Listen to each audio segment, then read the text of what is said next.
After kind of initially starting to try to play, I started having some troubles, and I was worried because the reed that I had paid a guy to put into the chanter, and sorry, that came out like I'm angry with the guy. I'm not. It had to ship to me, and I think that it is because of being in a different environment and then being played on quite a bit as I was trying to learn. It opened up, so there was a gap in between the blades, and I was worried about trying to fix it myself.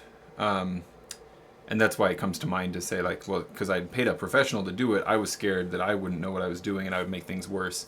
So the chanter's kind of just been sitting on the shelf for a long time now, and just barely, just on a whim, I kind of pulled it out just to look at it and just kind of thought, man, I really want to get back to playing that, and it had healed itself. It just sat there. And I have heard people say before, in fact, my good friend Jeremy, who loaned me this chanter, has said before that, like, he tried making a reed out of spruce, I think, and like initially just didn't work at all.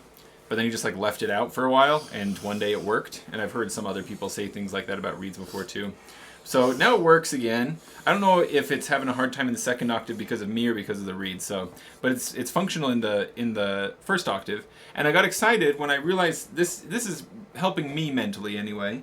I don't know if this is a thing that would ever be helpful to another person learning, or if it's something that's common for people to learn early on. But when I realized that, like, at least in the first octave, starting from D, if I think of it as one hole, two holes, one hole, two holes, one hole on up, I get a major scale. So what I mean by that is low D is one hole open, the bottom hole, right?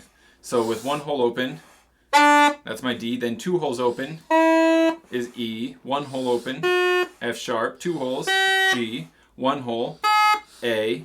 Two holes, B. One hole, C, and then it kind of breaks down because one hole for high D as well. But that's just, it's just been, it was an exciting thing to realize, like, oh, there's kind of a pattern there, and that I found that helpful. So now I'm just doing little things like, I've been sitting here like,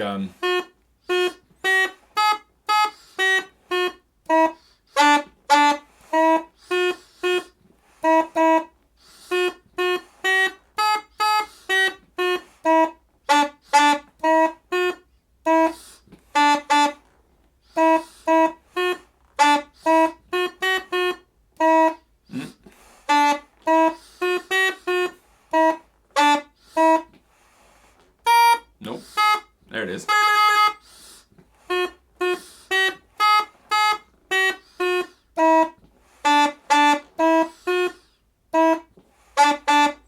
Doing little things like that just to try to, like, get a melody line of some kind to try to follow, and kind of just, for me at least, thinking of it in that pattern is being helpful.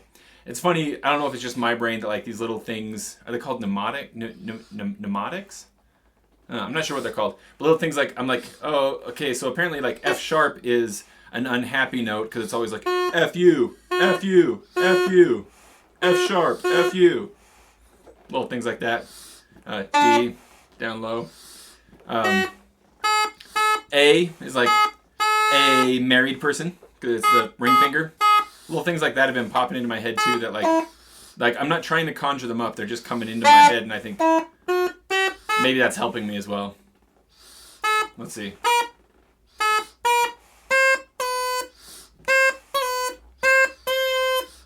Don't know. Little things like that happen, and I don't know if